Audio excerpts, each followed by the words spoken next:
Hello students, मैं पूजा सक्सेना फिर से आपके सामने हाजिर हुई हूँ आज एक स्पेशल डिमांड पर कि भाई मैच स्टिक से शेप्स और एंगल को डिस्क्राइब कर दीजिए कि किस तरीके से मैच स्टिक से हम बनाएंगे acute angle, right angle and obtuse angle. तो सबसे पहले हम बात कर लेते हैं एक्यूट एंगल की। एक्यूट एंगल जो एंगल 0 से बड़ा होता है और 90 डिग्री से छोटा होता है क्या कहलाता है? एक्यूट एंगल कहलाता है। अब इसका मैंने क्या किया, एक एग्जाम्पल बनाया है ट्राइंगल की हेल्प से। मैंने क्या किया, ट्राइंगल लिया, मैच स्टिक की भाई 3 स्टिक्स ली, ये अब मैंने देखा कि एक एंगल ये बन रहा है, एक एंगल ये बन रहा है, एक एंगल ये बन रहा है। तो ये तीनों ही एंगल कैसे होंगे? ये तीनों ही एंगल्स एक तरीके से देखिए कि ये भी क्या है 90 से छोटा, ये भी क्या है 90 से छोटा, और ये वाला भी क्या है 90 से छोटा। तो छोटे बच्चों को आप समझाने के लिए ये समझा सकते हैं कि जो एल शेप का एंगल होता है उसे तो हम कहते हैं राइट एंगल, जो एल से छोटा होता है वो क्या कहलाता है? Acute angle.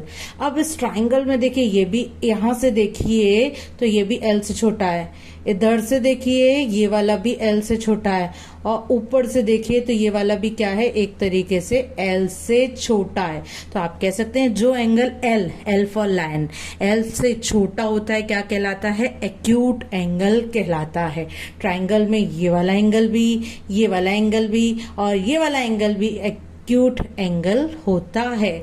और सही बताऊं, क्योंकि ये तीनों स्टिक का यूज किया है तो ये इक्विलैटरल ट्राइंगल है, यानी एक ऐसा ट्राइंगल जिसकी सारी साइड्स कैसी होती हैं? इक्वल होती हैं, तो उसको कहते हैं इक्विलैटरल ट्राइंगल। और उसके सभी एंगल्स कितने के होते हैं? 60 डिग्री के होते हैं। अब मैं बात करूं जो एंगल एल शेप का होता है उसे हम क्या कहते हैं? Right angle. मतलब वो एंगल कितने डिग्री का होता है? 90 डिग्री का होता है बच्चों। अब मैंने क्या किया, एक स्क्वायर बनाया, क्या कहूं क्वाड्रिलेटरल, 4 साइड्स हो, बंद हो, तो वो क्या कहलाता है? क्वाड्रिलेटरल कहलाता है। लेकिन ये चारों साइड्स कैसी हैं? इक्वल हैं, क्योंकि मैच स्टिक से बनी हुई है भाई, माचिस की तीलियों से बनी हुई है। साथ साथ हमने कुछ इस तरीके से बनाया है कि ये भी एल बन रहा है, ये भी एल बन रहा है, ये भी एल बन रहा है और ये भी एल बन रहा है। तो वो क्वाड्रिलेटरल जिसके सारे एंगल्स ही क्या हों 90 डिग्री के हों या चारों एल बनाएं क्या कहलाता है? स्क्वायर कहलाता है। अब बात कर लेते हैं obtuse angles. Shapes and angles हमारी हेडिंग है। अब हम बात करेंगे ऑब्ट्यूज एंगल की। जो एंगल हमारा एल से बड़ा होता है, देखिए एल तो होता है ना कुछ इस तरीके से ऐसे, लेकिन ये एल से बड़ा हो गया, वो एंगल क्या कहलाता है? Obtuse angle. या यूं हम कह सकते हैं कि जो 90 से बड़ा होता है और 180 से छोटा होता है क्या कहलाता है? मेरा ऑब्ट्यूज एंगल कहलाता है। हमने बात कर ली एक ऐसा बंद डायग्राम जिसमें 3 साइड्स हो, ट्राइंगल कहलाता है। एक ऐसा बंद डायग्राम जिसमें 4 साइड्स हों लेकिन चारों 90 डिग्री के एंगल पे एक दूसरे से झुकी हुई हो, स्क्वायर कहलाता है। अब बात कर लेते हैं रेगुलर पेंटागन की। अब पेंटागन तो हर पॉलीगोन को कहेंगे या हर बंद डायग्राम को कहेंगे जिसमें 5 साइड्स हैं। लेकिन यदि पांचों की पांचों कैसी हों? इक्वल हों। अब इक्वल हों और साथ में क्या क्या बराबर बराबर का एंगल बनाएं तो वो क्या कहलाता है? रेगुलर पेंटागन कहलाता है। और इसमें जो सारे एंगल्स होते हैं, चाहे आप ये उठा लीजिए, ये उठा लीजिए, ये उठा लीजिए, कोई भी पांचों में से कोई भी एंगल उठा लीजिए, यदि वो रेगुलर पेंटागन होगा आप उसे मेजर करके देखिएगा वो 108 डिग्री का ही आएगा। अब हम बात कर लेते हैं हेक्सागोन की। हेक्सागोन में क्या है देखिए, 1 2 3 4 5 6 साइड्स हैं, ठीक है, और 6 ही एंगल्स है, 1 2 3 4 5 और 6। आप यदि चेक करेंगे ना तो सारे, चाहे ये ले लीजिए, चाहे ये ले लीजिए, चाहे ये ले लीजिए, चाहे ये सब एल से एक तरीके से बड़े हैं। जब एल से बड़े हैं तो ये क्या है, सब बना रहे हैं ऑब्ट्यूज एंगल, क्योंकि एल से बड़े को मैं क्या कहती हूँ, ऑब्ट्यूज एंगल कहती हूँ ना।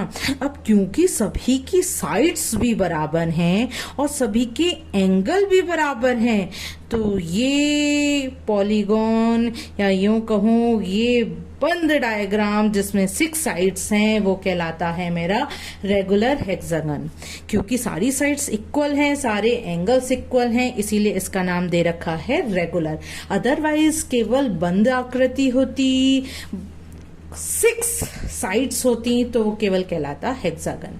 लेकिन क्योंकि सभी साइड्स हैं, क्योंकि सभी मैचेस 6 से बनी हुई हैं, सभी इक्वल हैं, तो ये क्या कहलाएगा, मेरा रेगुलर हेक्सागन।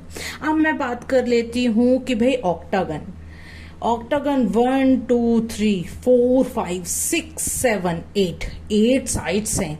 ना केवल 8 साइड्स हैं, ये सभी साइड्स जो हैं मैचस्टिक से बनी हुई हैं। तो आप देख सकते हैं सभी कैसी हैं, इक्वल हैं। अच्छा, उसके अलावा ये सारे एंगल भी इक्वल हैं। देखिए ये वाला, देखिए ये भी ऑब्ट्यूज एंगल है क्योंकि एल से बड़ा है, ये भी ऑब्ट्यूज है, ये भी ऑब्ट्यूज है। सब हमने ऑब्ट्यूज बनाए हैं और कोशिश की है लगभग सेम बनाने की। तो ये क्या कहलाएगा, जिसमें सभी एंगल्स इक्वल हों, 8 साइड्स हों, वो कहलाता है हमारा रेगुलर ऑक्टागन। और इसमें जो एंगल होते हैं ना, सभी एंगल का मेजरमेंट आप जब मेजर करके देखेंगे तो कितना आएगा, 135 डिग्री आएगा। जनरली शेप्स एंड एंगल्स बच्चों को हॉलीडे होमवर्क में मिल जाता है। तो जिस तरीके से मैंने इसे डेकोरेट किया, आप भी बच्चों के लिए ऐसा कर सकते हैं। डायरेक्ट आप शीट पर बनाएंगे तो मे बी पॉसिबल स्टिक करने में आपको प्रॉब्लम आ सकती है। तो आप A4 साइज के पेपर को यूज कीजिए, कुछ इस तरीके से स्टिक करिए, कुछ इस तरीके से डेकोरेट करिए। और कोई भी प्रॉब्लम हो, हॉलीडे होमवर्क हो या मैथमेटिक्स की कोई और प्रॉब्लम, विदाउट एनी हेजिटेशन आप मेरे चैनल पर कमेंट करिए। कोशिश की जाएगी कि जल्दी से जल्दी आपकी उस प्रॉब्लम का सॉल्यूशन आप लोगों को प्रोवाइड किया जाए। चलिए फिर मिलेंगे। लेकिन फ्रेंड्स, यदि मेरी वीडियो का एक्सप्लेनेशन, मेरा कंटेंट पसंद आता हो तो प्लीज मेरी वीडियो को लाइक करिए, चैनल को सब्सक्राइब करिए, साथ में बेल आइकन को भी प्रेस कर दीजिए ताकि मेरी बनाई हुई वीडियो के नोटिफिकेशन आपको टाइम टू टाइम मिल सके। Okay, bye bye friends.